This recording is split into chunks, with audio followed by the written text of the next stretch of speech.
Élection 2023. Les kits d'enrôlement déjà à Kinshasa le 19 septembre 2022. La CENI réceptionne les kits d'enrôlement des électeurs. Les kits d'enrôlement des productions de cartes et services connexes sont bien arrivés à Kinshasa ce lundi 19 septembre 2022, en provenance de la Corée du Sud. 3 moments forts et pleins de signification ont marqué ces grands événements. D'abord, la réception par les rapporteurs de la Commission électorale nationale indépendante CENI, Mme Patricia Seya à l'aéroport de Njili, accompagnée de la questeur adjointe Mme Sylvie Birimbano, qui a aussi la charge de la logistique, et de la secrétaire exécutive nationale Sénat, Mme Marie-Josée Kapinga. Au pied de l'avion, ces membres de la centrale électorale ont réceptionné des mains des missions de la CENI revenant de Séoul, ces matériels préalables à la tenue des élections en 2023. Mme Patricia a symboliquement remis un kit à Mme Sylvie Biremano, qui va s'occuper de l'entreposage de dispatching dans les sites retenus.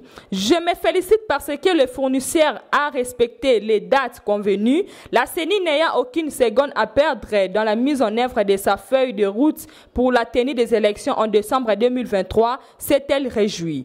La deuxième étape est intervenue au siège de la CENI. Le président Denis Kadima, entouré du deuxième vice-président Didi Manara, du rapporteur adjoint Paul Moyindo et du secrétaire exécutif national Toto Babikou, a reçu de Mme Patricia Sekitz. Avec ces machines, les élections deviennent une réalité, a lâché Denis Kadima tout en souriant. Le troisième et la dernière étape consacrée à la simulation a eu lieu dans la salle de presse de la CENI. Certains membres du bureau sont passés devant ces kits installés pour la capture et l'impression des spécimens.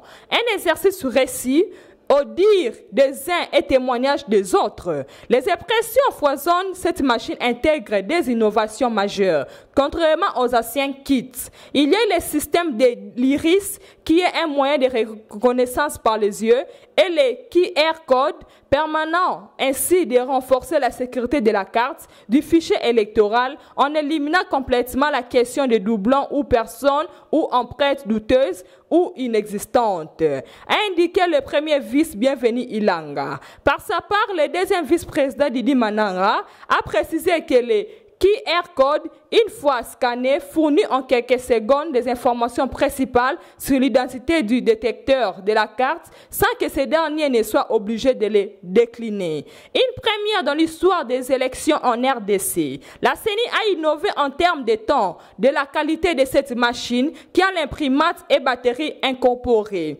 Avec le système solaire, ceci permet la rapidité. Nous avons développé tout ce qu'il faut pour des élections en 2023, affirme Paul Moyindo. Nous rassurons tous les Congolais et les partenaires que les élections auront bel et bien lieu dans le délai constitutionnel, qu'ils fassent confiance à notre institution d'appui à la démocratie, a conclu le CEN. Par ailleurs, ce premier lot est arrivé quelques jours seulement après que le porte-parole ait lancé la production à Séoul, en Corée du Sud. La première quantité livrée par Miru System Call Ltd va se servir exclusivement aux tests grandeur nature que la CENI organise, un de ces 4 matins dans les 4 aires pilotes, afin de permettre à ces techniciens et informaticiens de prendre connaissance de l'outil et comprendre son mode de fonctionnement avant la production de la nouvelle carte d'électeur de la RDC. Arrivé de ces derniers points, les élections en RDC dans les délais constitutionnels deviennent irréversibles.